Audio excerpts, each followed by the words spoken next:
তোমাদের দর্শন করাই শিল্পী স্বপন পালের শিল্পালয়ের দেবী মাতঙ্গী সহিত মাতঙ্গ ভৈরবের সেই যুগল মূর্তি।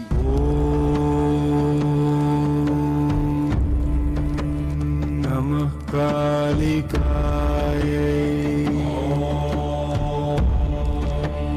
নমঃ মাতঙ্গে নমঃ সুমুখ্যে